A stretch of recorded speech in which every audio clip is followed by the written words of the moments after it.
Thank you so much for gathering back here today. Could we all settle back in? I hope you've had some tea or some light snacks or some coffee. And if you haven't, I really apologize. We're hoping you can get some during the lunch break right after this plenary. Could we all come in and sit back down?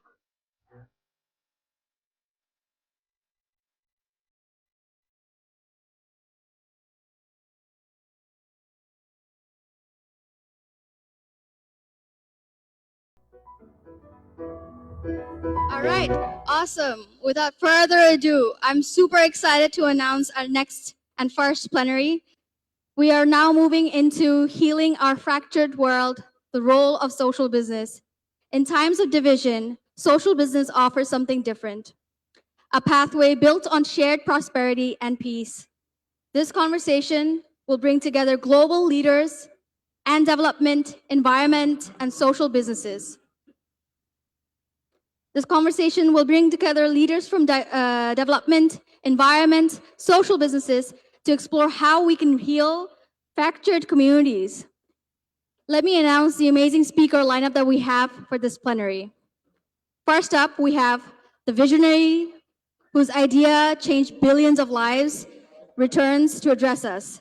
Founder of Grameen Bank and pioneer of microcredit and social business, 2026 Nobel Peace Laureate. Could we have you back on stage, sir, Professor Muhammad Yunus, for our first plenary. Next speaker we have has brokered peace across continents and led environmental movements. Eric Solheim, former UN Under-Secretary General, recognized by Time as Hero of Environment.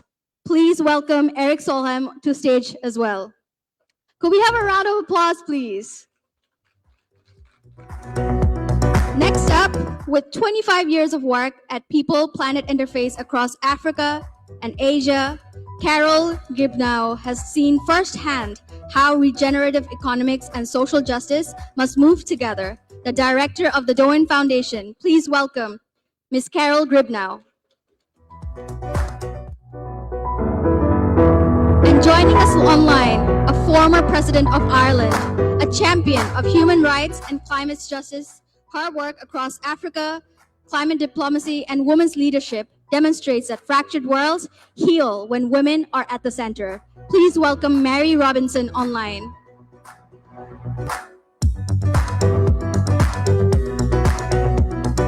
Next, we have the Vice President of the World Bank and Founding Director of the Biblioteca Alexandrina. Dr. Ismail Serageldin shaped global development strategy for a decade. He was the first to receive the Grameen Foundation Award for lifetime commitment to fighting poverty. Please welcome Dr. Ismail Serageldin. Do we have a round of applause, please? Next, Bangladesh's first private sector leader to head its core investment institutions. This individual brings a lens of sustainable finance to development strategy, a true change maker, and an old friend, Ashik Chaudhry, Executive Chairman of BIDA. Can we have a round of applause? And last speaker from Oslo, where Nobel Peace Prize was awarded to Professor Yunus 20 years ago, we are joined by Mr. Kim Rexton Gronberg. He tells the stories of peace laureates whose ideas and work show us how the world can heal. Can we have a round of applause from him as well? And last but not the least, our moderator who will of course drive this amazing conversation forward, Professor Faiz Shah, who has spent 4 decades building bridges between academia and action, training over 3,000 change makers and overseeing over 300 businesses, social businesses across Asia. He understands deeply what it takes to heal fractured worlds. Could we have a warm welcome for him as well? Over to you, Dr. Faiz. Well, thank you very much, Freya. It's a pleasure to be back in Dhaka. This is the most looked forward trip that I have every year. And it's wonderful to see Professor Yunus back amongst us. And also a special honor to be moderating such a distinguished panel. But there's also, with every good news, there's some bad as well. Our time has been cut down.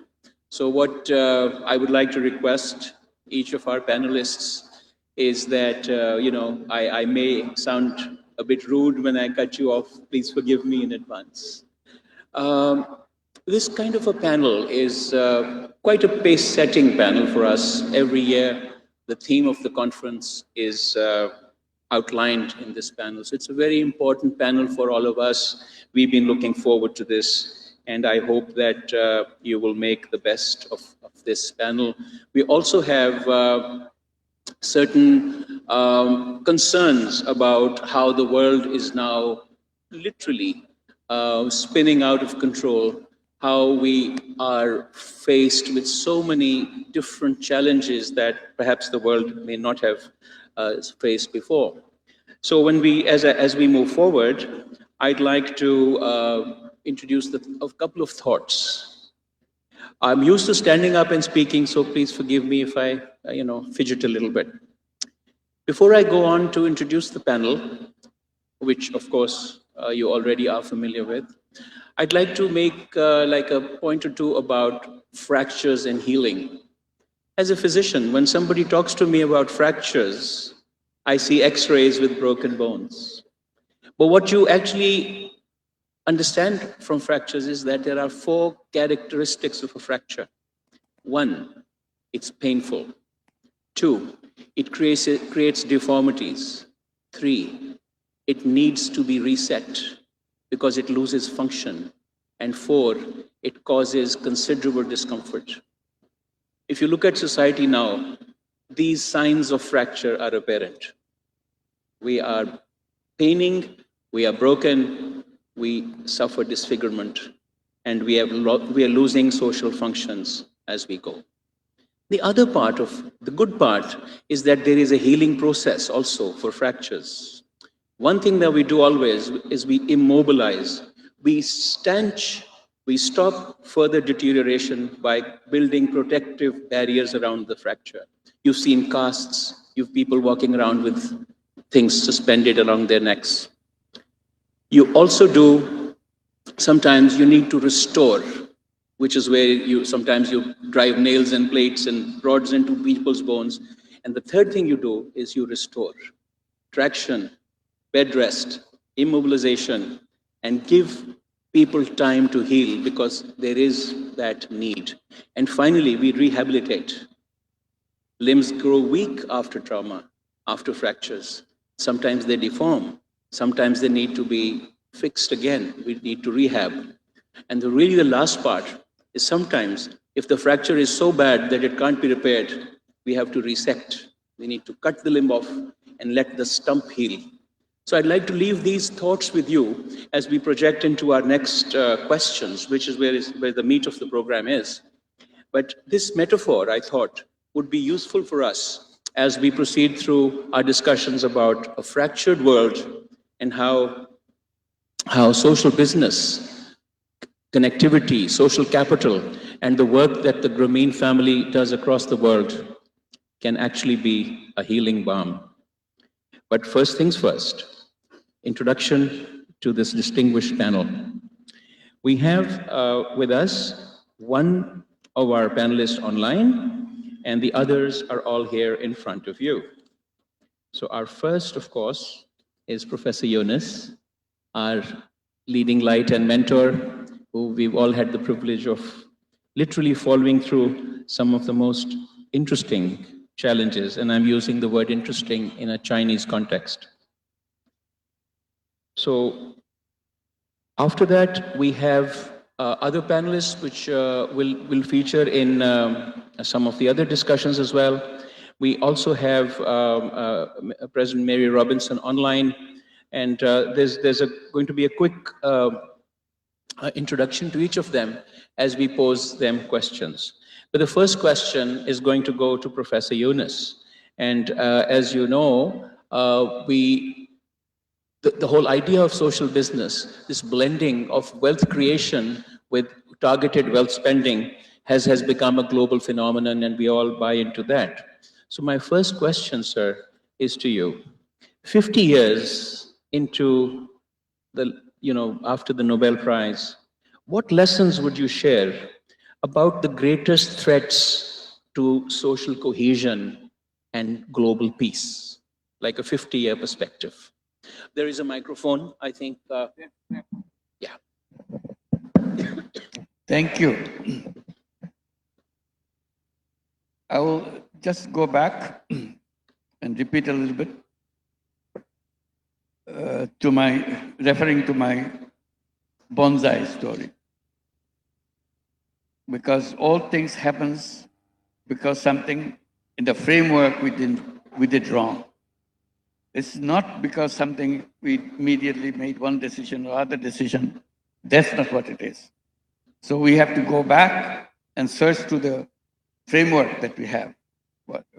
The world today will probably, a popular description would be, world is getting crazier and crazier. It's the only way you can describe what's happening. We try to change that. It's impossible. A piecemeal thing, it only make it more crazy because you didn't start with the reference point where you see a problem here, you try to solve that problem there. But the root of the problem is somewhere else. So you have to go back to that. One way I tried to explain this, I said, we imagine this planet world as a kind of a spaceship floating through this space, which it is. And then we have all the population, 8 billion people living here. What is their perception of their journey? If you look at them, probably they think we're passengers in this floating vehicle and it's going someplace. But we don't know where it is, but in the meantime, let's make ourselves comfortable. Like a journey in a plane, if you are in an economy class, you try to hope that you can get somehow to upgrade it to business class. If you're in business class, you want to sneak into the first class or find out some tricks how to make it happen. And if you couldn't make it happen, you stayed in economic class, you stayed in business class. At least you try to get a good service, good cup of coffee, good cup of tea, service provided by the people who are having you this ride. So you're always trying to make yourself comfortable than what you are right now. And you want to move forward to make it happen. Push everybody else so that you can get a little bit advancement within the territory that you are in. So that is the passenger mentality of the floating planet Earth. Are we passengers really in this planet? Another option would be, actually we are not passengers, we are the pilots. So complete change in the whole attitude of it. If we are pilots, immediate question is, where are we going? Do we have a flight plan?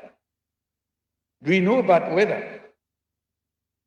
Is there a better way of navigating to get to the destination that we are going? But first of all, what is the destination? That has to be cleared out if you are in this spaceship. And we want to go someplace, if that's what our purpose is. In the first scenario, there is no such objective. We're just making us comfortable. Wherever they take us, we'll go there. Pilot is there. They know their business. And probably the root shock will be sometime, there is no pilot. We are trying to be comfortable. Then what? This is the disaster scenario. So this is our whole present situation is. We don't know why we are in this situation of this planet. If we are pilots, do we know our destination?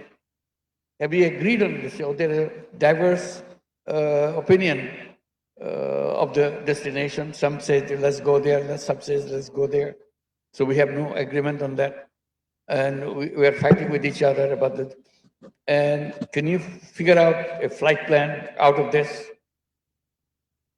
That's where we are right now. We really don't know the destination. First thing I would say, we have to know what is the purpose of being here.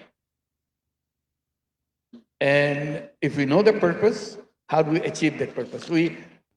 kind of occasionally pick up this issue, pick up that issue, fight over that issue, because this is not relevant to the ultimate purpose, goal that we have. So I'll go back, first decide what is the purpose. Once we decide the purpose, how to achieve that purpose. Thank you. Right. So I think there's an old proverb that says, if you don't know where you're going, just go anywhere. That's it, they'll fight with each other. So that's where we're going anywhere, and we're actually not getting anywhere. But this brings me to the next we're trying to understand the fractures here. So our first issue is we're really not sure where we want to go. But my next guest, of course, is Mr. Eric Solheim, who's president of the Europe-Asia Center in Brussels, former UN Undersecretary of Global Environmental Leader, Peace Negotiator, and Time Magazine's Hero of the Environment. Welcome, Mr. Solheim. I have a question for you, which really draws out from what Professor Yunus has said, because the diversity of confusions is now couched in different terminologies. There is a language of climate, there is a language of society, there's a language of poverty, there's a language of all kinds of other peace building. But essentially, if we draw this question from where Professor Yunus left it, is climate change simply an environmental issue? Or is it grooming itself into a social cohesion issue? And is it now becoming an issue of security and global security? How is the climate crisis fueling the instability that we see around us? Allow me to, first of all, just say 30 seconds of big congratulations to my friend, Professor Yunus, Mohammed Yunus, for his service to Bangladesh. Look, in the last 2 years of Bangladeshi history, which has been very promising, but also very challenging. You steered the nation through all these difficulties. There were a lot of critics, but you stood firm. You hosted the election. The election was close to flawless, recognized by everyone. This is an enormous service to the people of Bangladesh. I want to thank you for that. Then, for all the issues you mentioned, climate change, poverty, one thing stands out. We need a global peace movement. Because, look, wars are so enormously destructive when it comes to people's life, to wasted economic resources, but also to the attention of leaders. People simply don't have bandwidth for poverty or environment when they are all out involved with conflicts. And wars in modern times are completely irrational. Look to the biggest war machine the humans have ever created, the United States of America. It's 10 times any other nation when it comes to war capacity. It's the most technological war machine ever achieved. They have a number of brilliant generals. They spend trillions of dollars on this. And it cannot win any war. It lost at Vietnam, lost in Iraq, lost in Afghanistan, and it's now losing in Iran. So you create an enormous capacity with no result. Then move to Russia, who thought that they could win in Ukraine in 3 days. Well, now it has lasted more than 4 years, and it's still not come to a close. We need a global peace movement which stands absolutely firm on the issue. War is irrational.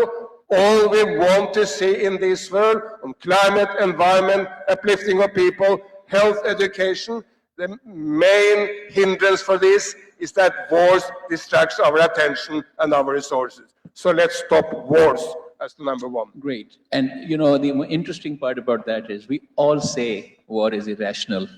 We all understand it intrinsically. We know conflict is not the end to anything, and eventually everything gets resolved around people talking about it in rational terms. But sadly, this is also why we have this directionlessness, why we don't know where we're going, because we haven't really figured out a mechanism for peace, a mechanism for getting people around rational discussions. So maybe hold that thought, ladies and gentlemen, because we might end up building a case for social business as the convening power for even things like peace, which we don't really connect directly automatically, but enterprise interests, shared success, those are some of the things that I'd like to touch upon later on. But basically, that brings me again, how do you convene people? And what comes to mind here is the role of institutions like the Dutch lottery, for instance. These are convening institutions. Yes, they are dressed up as lotteries, but they drive uh, community mobility in a certain way. They focus attention on certain, maybe short-term goals, if you may, elements of immediate gratification, you may. But these are convening institutions. And if I may ask Ms. Carol Gribenow, who is the director of the Postcode Lottery, sustainability leader, development veteran in Mali, Cameroon, Nepal, and regenerative agriculture campaigner and development finance expert. So putting all those hats on your head at the same time, if it's possible, where do you see and what are the characteristics of the kind of organizations or people that you fund for social innovation, for social entrepreneurship? What are some of those characteristics that you look for? And how do those characteristics get reflected in what Mr. Solheim has said and what Professor Yunus has diagnosed as a problem? So, yes, thank you. The characteristics. Maybe it's good to go back also a little bit to what the previous speakers have said about the social challenges we're seeing today. I think we talked about growing inequality, climate change, the exhaustion of our planet, of natural resources, conflict, the need for peace. And I think essentially all these problems are connected. I think Professor Yunus also said they are reflections of a system with many cracks. So what we really see is that there's not one social issue that needs to be addressed. It's the interconnection between all those social challenges, which is very critical. And as the Doen Foundation, we really believe in the transformative power of entrepreneurial people. And entrepreneurial people we take in a very broad sense. I mean, it can be organized citizens that are reshaping their neighborhood or their local community, looking at social and environmental challenges at the same time. It can be artists and designers that are really challenging our current thinking around the current system, but are also creating new perspectives on a more desirable society. And we very much look also at, well, purpose-driven or social enterprises, entrepreneurs.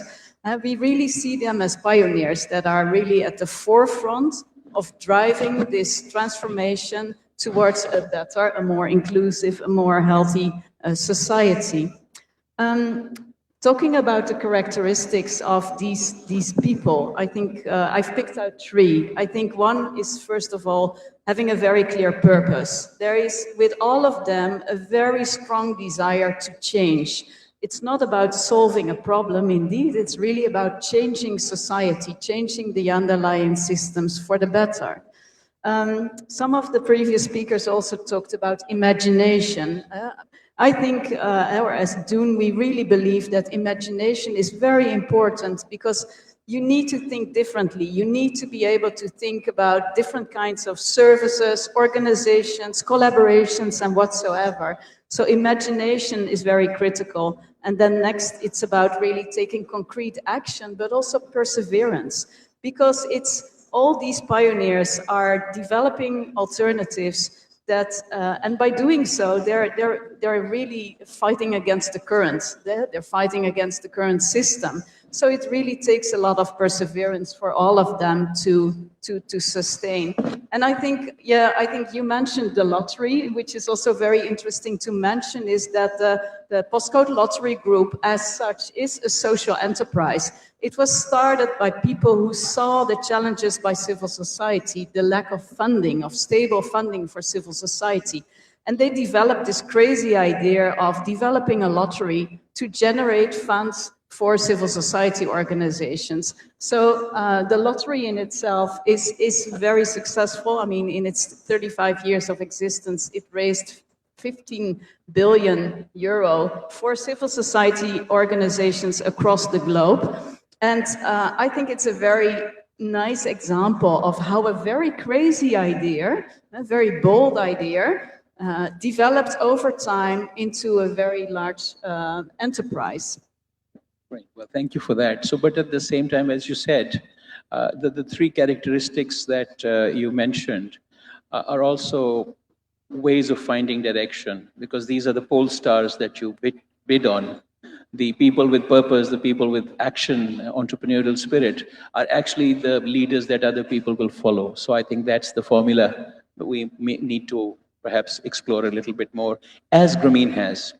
Dr. Ismail Sirajuddin is the founding director of Biblioteca Alexandriana and chair of the Nizami Ganjavi International Center, former World Bank vice president, science and technology innovation leader, education thought leader, recipient of the Grameen Foundation Award, and decorated international diplomat and policymaker. Dr. Sirajuddin, when we talk about funding, when we talk about resourcing innovation, we're always then confronted with the other big question: understanding, education, knowledge infrastructure, technology, innovation infrastructure.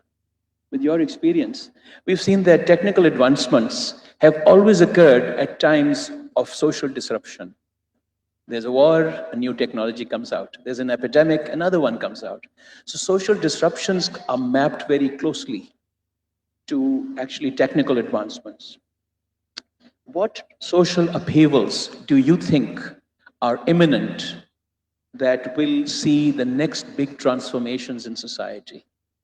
And what do you think now that threatens social order more than anything else from a technological point of view?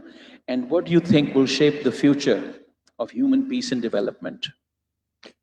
You specifically want technological point of view, not the political disasters that we are living through. Technology, with, right? Some fairly, I think Dr. Yunus, as usual, says right, crazy things going on around the world right now, with genocides playing out on our screens, and the United States, after having been a pillar of the international organization for many years, pulling out of 66 international organizations on the same day, on one day, in January of this year, and so on. So there's a lot of disruption going on. There are about 50 plus conflicts going on around the world right now. Climate change is forcing people to move. We have, for the first time, 126 million displaced people around the world. That, just for your imagination, in 70 years ago, in 1950s, the United Nations recorded 2.1 million displaced people.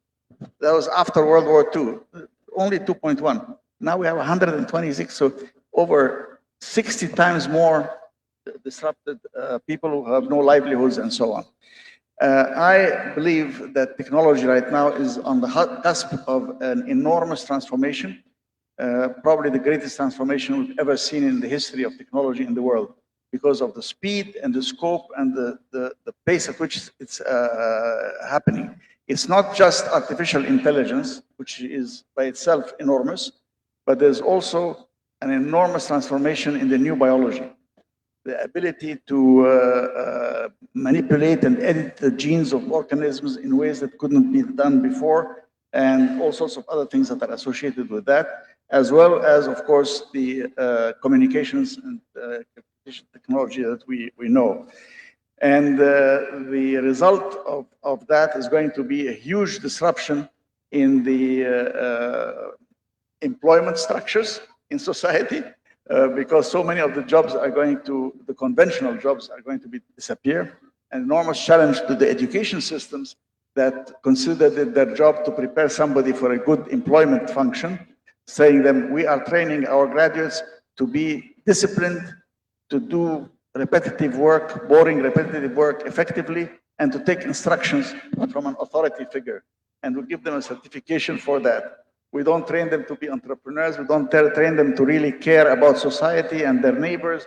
They don't give them the role of being a good citizen. Now, all of that is being challenged both in the education system as well as in the employment markets by the new technologies. Now, every technology, from the invention of fire to the kitchen knife, has a good application and bad application. So artificial intelligence is no different.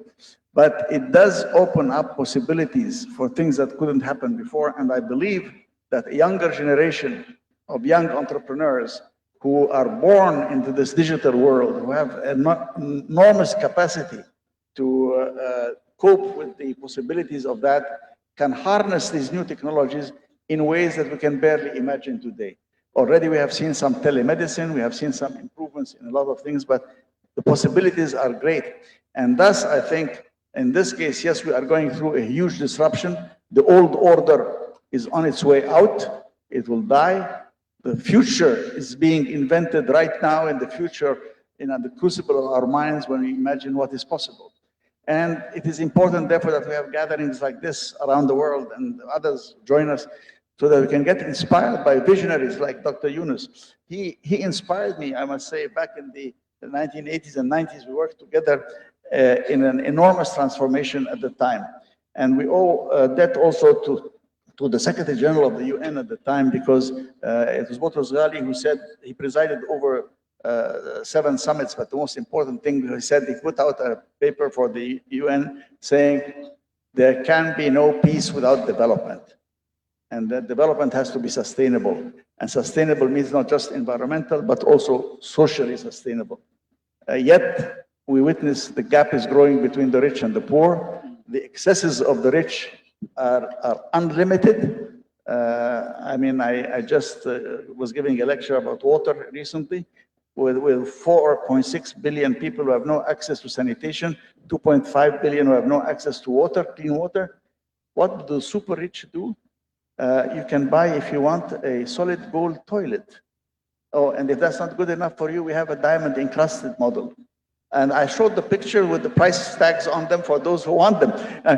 How can people be so totally devoid of their humanity to be spending money on things like that at a time when this is happening around the world? So I think that the model that we are discussing here today, the second great invention of Dr. Yunus, after microcredit, it is now social business, I think has a lot to offer.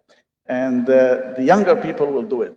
When and how? Well, I think if you look at the time span in which all of this has happened, we would say that for visionaries like Dr. Yunus and the people that they inspire, they could have the old motto of saying, well, you know, the impossible we do immediately, for miracles we take a little bit longer. Yes, indeed. He's a man of passion and compassion who has the right vision to ask. It's a quotation that many people say, but I think it really applies to him. When we say there are those who look at the world as it is and ask why, and those who look at the world as it could be and ask why not.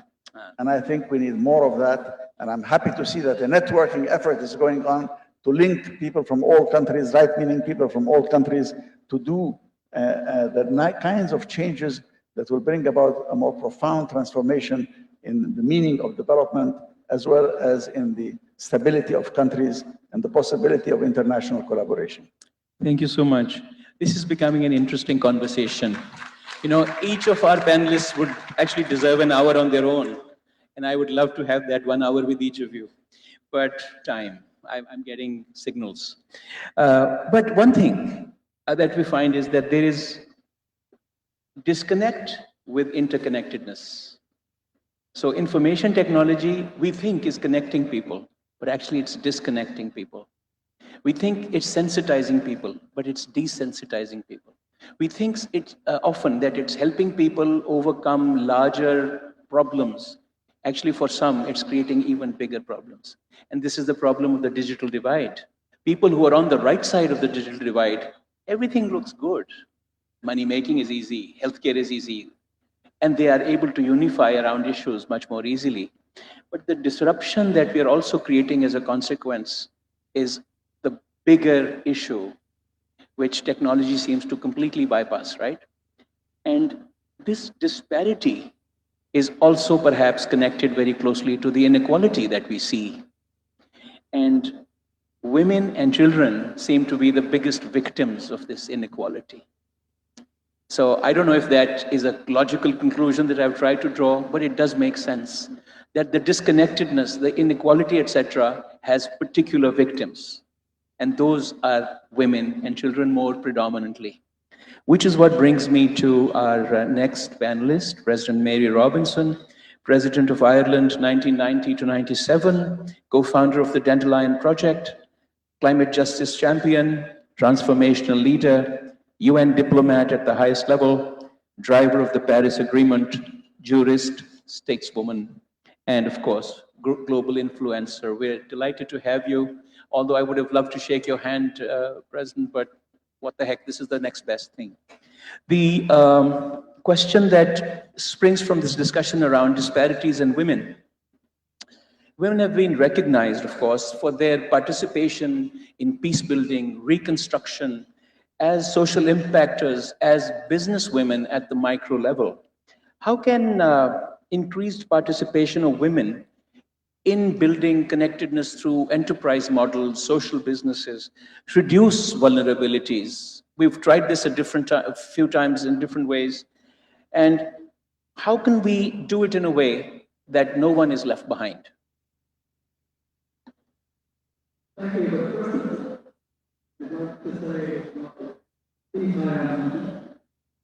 on this social and to send to my dear friend on so many the 50th anniversary, 20th anniversary with the Peace Prize, but also little leading this movement very dear. But also like I said, my friend Ismail, I was with. But I just build on it. Please. I agree with, and I agree, Not very good. but I also want to focus on the misrepresentation, fake images, false, bloody lies, not to be believed, to confuse. The people don't know. And I want to give a response to what women should. The human is from the universal creation of human. When I was human rights, we marked the 5th in 1990. And there was too much from the human rights on individual, because although important, there's also the, and that is recognized in Article 20, the second last, Article 29 says, everyone has duties in which allow the free expression is possible. So unless you duties to do something about it, you yourself don't full potential. And how often have I been working with others who I get far in the gift? And that is why it's important. Now look at the book today. You're right to suffer more, but it's also true that women are huge emphasis that is bringing, is holding women. None of it isn't creative, innovative. And I'm very to the Self Association in India. There are 3 members, the trade union, and they have come more on so really good, really innocent, and I learned everything. I learned so much. And we need to make sure what women are doing more visible as if less than 1 kind of finance goes to what women are doing. And so we need to change, and we do need to, in particular, if I may, the climate and nature. The climate and nature is because we have been extracting from nature, taking timber, extracting, and causing these emissions that are now enormous heat. I've just come from London climate, where we had record in London, and people were, you know about heat, you know about flooding, you're actually more adapted and able to cope because we had them distance. But we need to change our code. We need to have an economy that values. I'm going to have to leave out of very late, but I'd love to hear on the value. Leave you with that.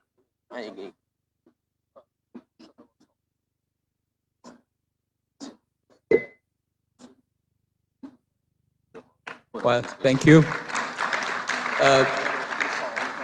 Although I must confess that there was a few breaks in the connection, but I think we got some insights into, well, 2 things that I clearly picked up from this whole discussion up to now is that there are enormous reserves of resilience that we inherently have.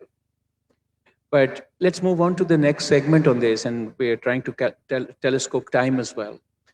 But the enormous reserves that human beings possess of resilience, adaptability, etc., can mostly or only be addressed by focusing on individuals rather than groups of statistics. Our approach has often been to look at large bodies, data sets to interpret specific problems at the local level. And I'm trying to make a case here for the power of social business, which is essentially an exchange between 2 people, a value exchange between 2 people.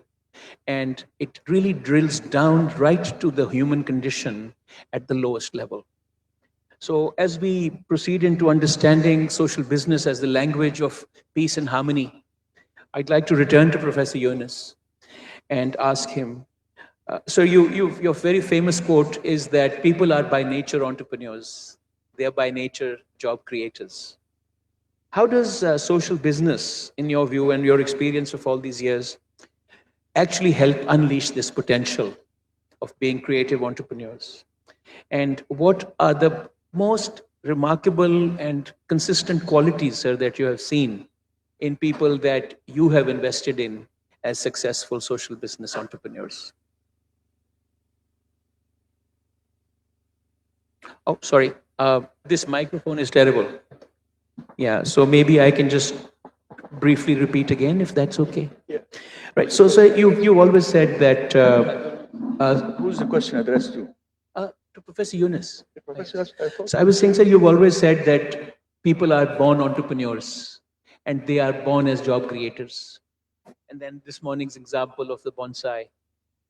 Now, what we want to hear from you and your experience and such a lot of wonderful stories is, how does, in your view, social business unleash this potential of entrepreneurship as opposed to other business opportunities? And what have you noticed in your own experience as the key qualities of a dynamic, successful social business entrepreneur? And how can we generalize those qualities to other people?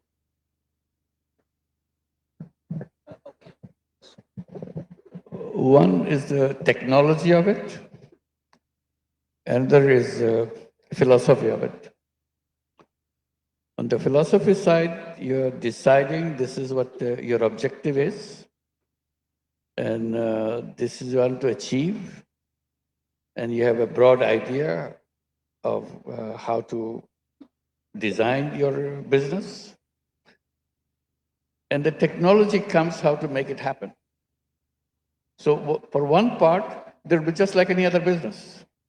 You produce, you sell, you design, you market, and those kinds of things. But the purpose is different. All I'm doing, because I want to solve the health problems of the people. So I never deviate from that objective. I have the doctors, I have the nurses, I have the technicians, I have the equipments, I have everything. But all dedicated to make sure that I achieve the goal of delivering the healthcare in the best possible manner. And there, the technology of it is the same, whether it's making money and so on. But your objective makes you separate from them, because at the end of the day, you want to see that you've done a good job, best job possible to bring the healthcare. At the same time, you recover the money that is spent. And that money doesn't go into your benefit. It remains in the interest of the people that you're serving. So it comes back, it creates a revolving fund for you. So that when you need an expansion, you need a replacement, you need upgrading, that money comes from here, the money that you have generated. First, it has to be self-reliant. At the same time, it can create surplus for you so that you can expand. This is the objective. Looking from outside, it looks like any other business. Every other business will do that, but you want to maximize its profit. Yes. So they will cut corners. For example, the medicine that I gave is not the best medicine possible. I made a cut in that medicine part, give the second grade, third grade medicine to do that. Patients are happy because you prescribe the medicine, you got the medicine and so on. But he or she doesn't get the benefit of the medicine the way he could, because somebody wants to squeeze some months on the way. Or he is a genuine good businessman. He followed everything. But at the end, what surplus is generated belongs to him or her.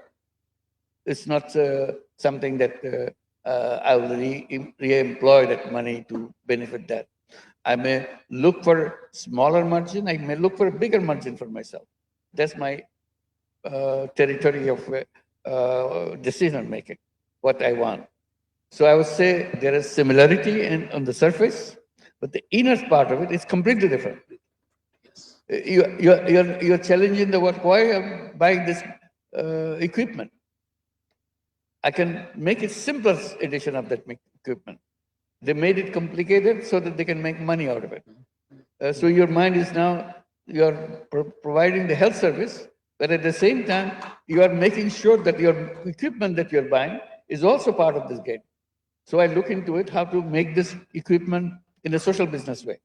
So that I can bring all the benefit to the people, and I benefit to turn the benefit into a resource for the business that I'm running. Thank you. Thank you, sir. For those of us who've always been asked this question, why would somebody want to do social business if they have other opportunities? This is the answer. It's the intent. It's the intent to solve that problem. It's intent, and I was explaining in the morning, it's intent also for a good cause. I was saying, making money is a happiness. Making other people happy is a super happiness. And people say, how do you know? Yes. I said, I know because I did it. Yes. You don't know because you didn't do it. Do it and find out. And then you come back and talk about it. So kind of a challenge that he's ignorant and talking about something that he's not familiar with. I said, it's so intoxicating. Once you get into it, you can't get out of it. And even if you have conventional businesses at your disposal, soon you'll be converting them into social business because it gives you more happiness.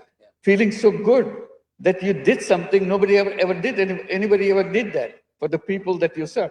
I said, you don't have to solve the problem of healthcare for the whole country or the whole world. You just focus on your village. You just focus on your wherever you live and see the results coming in and compare to others what you do. So you have to see the result which is coming out and how much joy you get out of it. Do it with joy. That cannot be bought.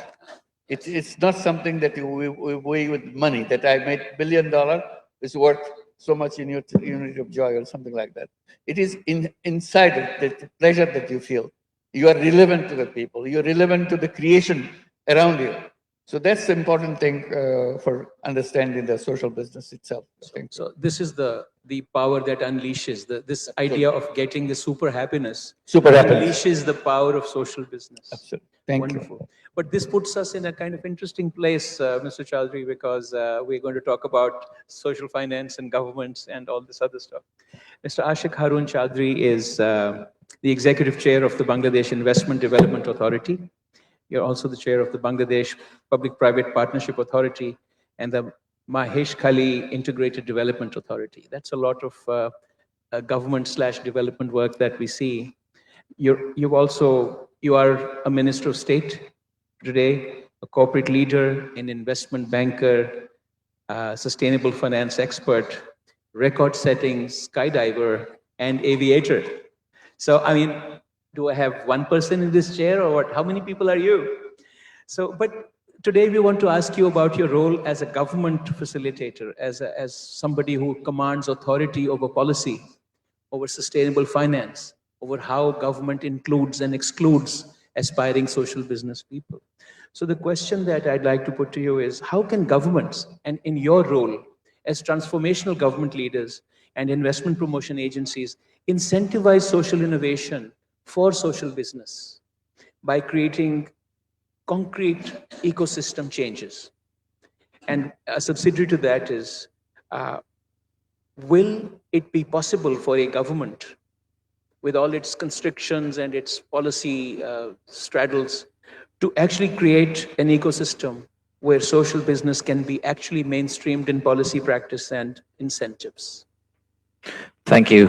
And just want to start with saying what you call it super happiness for me to have a chance to sit with Professor Yunus on the same panel and the rest of the panelists. Look, the best thing that government can always do is to just stay out of the way. Typically, government creates barriers. At least in emerging markets, that has been the classic role of the government to come up with regulatory hurdles that not necessarily promote innovation, that not necessarily promote new ideas. And therefore, the classic large-scale producers and profit-seeking institutions always have a way around the regulatory system. But the young entrepreneur or someone who's just trying to solve a problem do not necessarily get the right level of support and get stuck some way up the chain to resolve the issue. We've seen it many places. As you know, that access to capital for social businesses is not necessarily as good as the classic institutions. The classic government always wants to grow, and it's part of least resistance, really. The classic government always wants to grow the businesses that have already grown, the proven models. It doesn't want to get away from the classic money-making machine to the more innovative ideas. So for me, what really the government could do many folds, but the starting point here is for the government to measure what should be measured. So I don't think the policymakers always do not have the right intention in their mind. But if you take a step back as a finance specialist or as someone who looks after investments in the government, the classic indicator that I'm constantly looking at is GDP growth rate. And I'm looking at indicators that are predominantly focused on money making.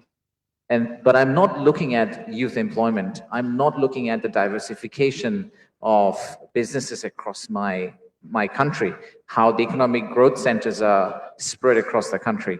So the first problem we really need to resolve at the policy making level is to look at the right data set and the right measurable indicators, so that our policies not only track the classic development initiatives that drive GDP growth, but it drives a different form of growth initiative that will allow businesses and innovators like social businesses to make a big stride. We never look at how many new problems have been resolved. Are we looking at the very bottom of the pyramid, the problems Grameen is trying to solve, for example, or the social businesses are trying to solve? Do we see this as big wins? We typically don't. We only look at the very macro level. So that position really need to change from the government. And as we do that, I do believe that we will be able to make good strides. Great. Thank you for that. So what we're actually looking at now is actually challenging the existing models. To do that, we need convening power both inside the government and outside, which means we need a structured peace or social stability mechanism. We need creative financing that encourages innovation. We need investments in technology and the kind of ecosystem that this kind of social business can thrive in. But we've got one very important thing left.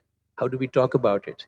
So we've got Mr. Kim Groneberg, who's the Director of Communications at the Nobel Peace Center. He's a storyteller, and we heard you earlier on this day about narratives, strategic communication. You're a peace builder, you're a cross-cultural outreach expert, and a creative communications person. So here's the question. We've been talking about all these very diverse but quite interconnected discussions. What role do narratives play in transforming societies?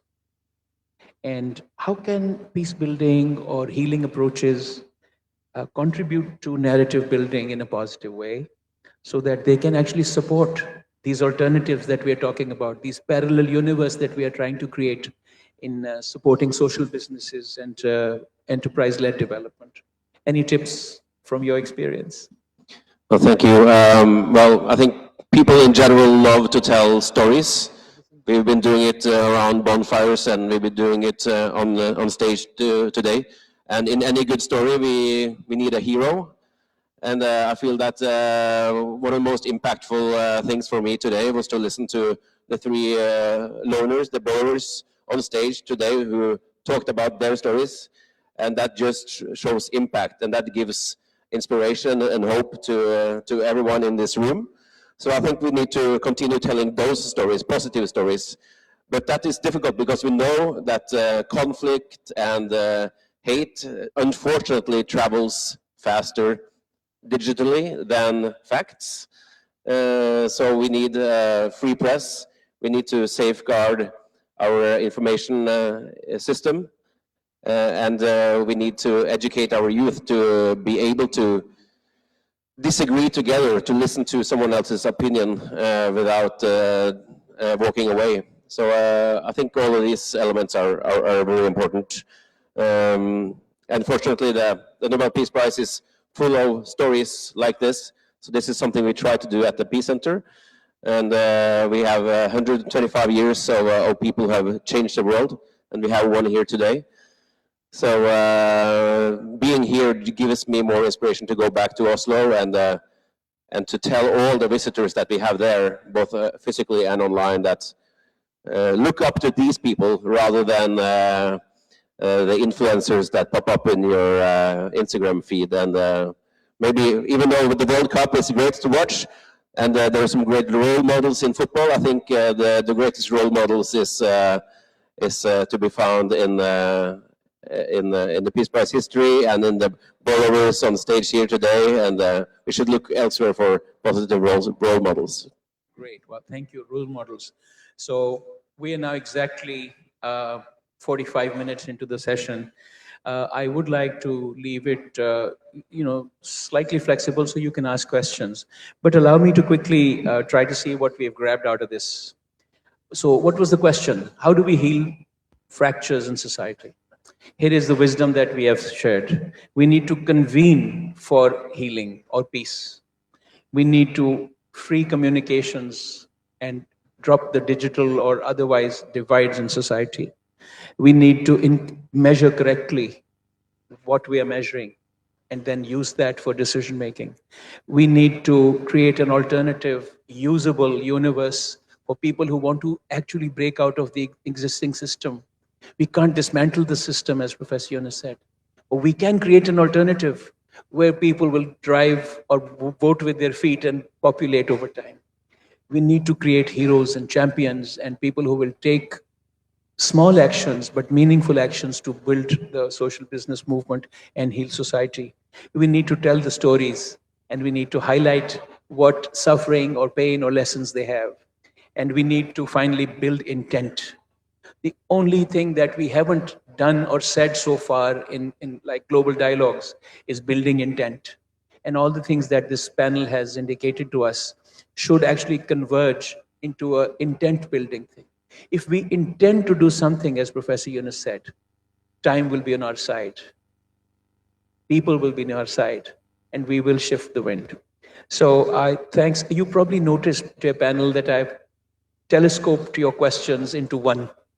The questions were long because I knew we had to keep time, so my apologies for, rather than interrupting you, I thought I'd just club the questions together. Thank you for your patience. We have about 5 minutes for questions. If anybody has their hand up or whatever, would you like to ask a couple of questions more before we close? Yes, please go ahead. There is a microphone somewhere, and we have 2 hands up. Yes, sir. The gentleman in the USA T-shirt. And yes, please. Thank you very much for this opportunity. And please also direct your question at whoever you wish to. Okay. So I have the privilege to see Dr. Yunus while he visited Australia a few times, and I was one of the organizers of this event. So at this moment in Australia, there is huge opportunity of migration. So, and this could be a social business because I got also a international migration, immigration license. So just wondering whether our Yunus Center can take initiative to help build up collaboration with government to export more skilled manpower in Australia like nurses, because there are huge opportunities. We need hundreds of thousands of nurses in Australia. And the main barrier is English language proficiency. I spoke to sir a few times while he visited Australia. So whether we can take some initiative like India, that they are sending their nurses in Australia while they recognize their degree, but where our Bangladesh degree is not recognized. This question is for Professor Yunus, is it? Yes. Yes. So there's a question for you, and the gentleman here is asking that, but Bangladesh has a lot of potential to export people and workers. What would be your recommendation to the government and to people who are preparing these people to do so that more Bangladeshi people can go and find good employment overseas? Well, thank you for raising the issue. It's a very important issue. Migration from Bangladesh for job opportunities in other countries. You mentioned Australia needs so many of them. And so is Japan needs so many of them. And many other countries in Europe needs them. So we have an opportunity there, how to make it happen. And here there are many agencies trying to do that. Many of them money makers, and in search of money, they manipulate things, create wrong kind of certification, etc., etc. So these are the things that the government should be looking after, so that all the corruption involved in that, so that people can go in a natural way, transparent way, and so on. But the demand for manpower from Bangladesh is enormous. There's no doubt about that. So how to make that facilities possible? Bangladesh has created lots of facilities on paper, but not particularly productive one that comes out. So this is a limitation of the weaknesses of the system, but definitely there's lots of possibilities to take advantage of. Thank you. Thank you. And it's a great question for a panel that's talking about job creators and self-reliance. So if you can create a mechanism where these people can actually go out and find opportunity in other countries, that multiplies the landscape for job creation and self-reliance. We have another question from the gentleman in the blue jacket, the light blue jacket, please. Right in the front row, right here. Yes, please. Thank you, Chair. This is Dr. Hasnat Hussain. Could you speak? Thank you, Chair. This is Dr. Hasnat Hussain. I happen to chair the global NRBs, non-resident Bangladesh. And I have executives in almost all these cities and countries in this world. Now, this is a tribute to Professor Yunus and for inviting me into this inaugural session of social business event. Now, my question is directed towards our young entrepreneur, Ashik Chaudhary, if I got his name correct, because I believe he worked closely with the interim government and also with the present government. The things that has been discussed here, I'm sorry, Chair, it might sound that the way it has been conducted, it has pointed to barriers. But here we have a plane load of people and we have a captain in the name of Professor Dr. Yunus. And it is only to see, we know where we want to go. We want to see now the pathways, the flight plan. So this seminar, this part of the seminar gives me great incentive that we have a pilot, we have plane load of people who have entered into this dream of Professor Yunus, and only thing to do is not in looking into the cracks, but also look into the flight plans. Now, I will raise few questions to Mr. Ashik. And I may exercise my right as a moderator to not answer all of them, if that's okay? Yes. So if you would kindly make it short so that we can let everybody go. Yes, it's about, say, we were talking about employment. This country produces a lot of people with degrees, but we do not have mechanism. We didn't develop, we don't have industries going with the ethical values that Professor Yunus has pointed out. And also, these young people, where do they go? The gentleman just now mentioned Australia. I have been to Australia also. There they want people who can grow tomatoes and potatoes. They don't want anything. And they have passed the resolution in their parliament also, but we failed to take it over. The Chinese are taking it. If I may ask, Singh, the for your question question, is- please. Yes, The please. question is, what are the policies, the present government, which you are working with, which you worked with the interim government also, are looking into these ethical values and to create opportunities to get jobs, both locally here, we are, like Professor Yunus has said, we are producing nurses. Before exporting nurses, what are we doing to do all these? So the question is to Professor Yunus, and it is about what are we doing, sir, or what could we do to provide ethics education to the people we are creating so that they can get better opportunities overseas. And also to Mr. Ashik, because he is working with the present government, you are not looking in just profiting and showing graphs. What are you doing with this present government to look into the real problem, real job opportunities, and then to introduce the ethical values for our businessmen to look into and help Dr. Yunus dream towards that? So basically the government's role in promoting what Professor Yunus would say in terms of ethics education. Since the sound system didn't work very well for me, why don't we bilaterally discuss it? Because we have lots of issues, lots of advice. Thank you. We'll do that. Well, that's a great end to the session because now we can all come here and talk to Professor Yunus because we are also ending time. But Mr. Chaudhary, would you like to very briefly respond to this? Yeah, I mean, look, the hypothesis with what we had during the interim government under the leadership of Sir hasn't changed much under the current government. The hypothesis is we would like to build Bangladesh as a regional and possibly a global manufacturing hub, and therefore push the employment generation through industrialization.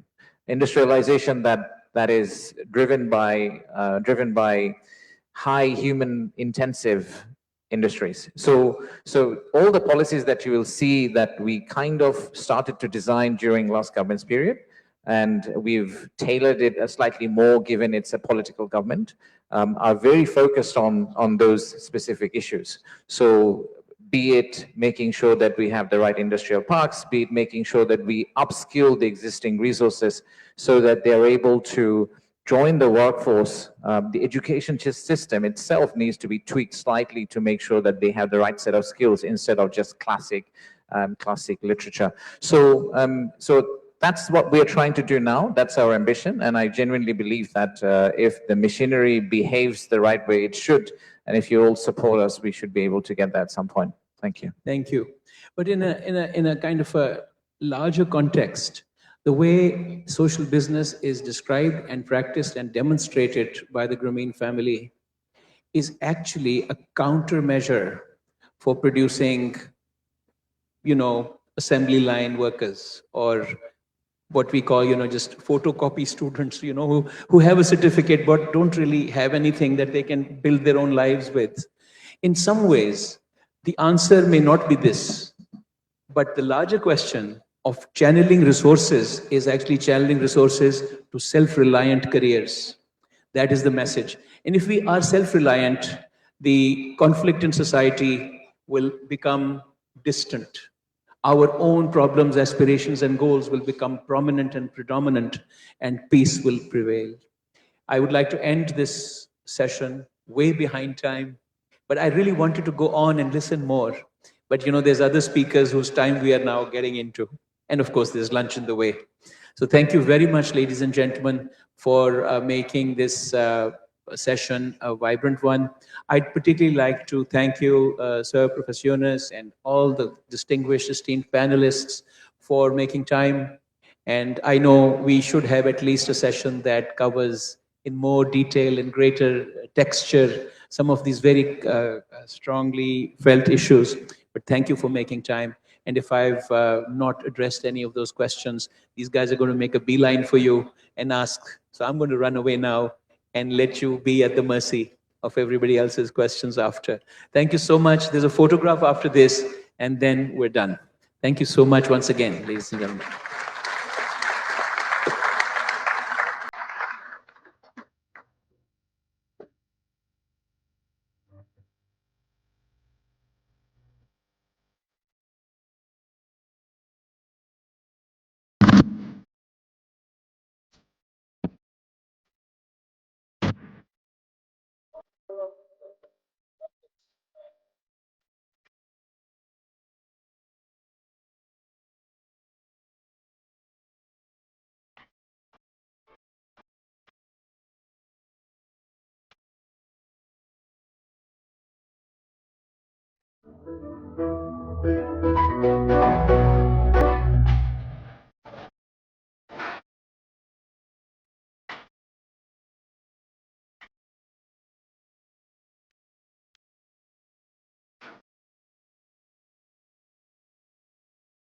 Hello. All right, awesome. Thank you so much for staying with us for that plenary, and I hope you really enjoyed that conversation as much as I did. We will be now breaking for lunch. Please follow the exit on the back and make your way towards the lunch building. We will be commencing the rest of the segments from 2:45. So requesting everybody to come back to the main hall by 2:45 for the rest of the event. Thank you so much. Please make your way for lunch into the food hall. Thank you.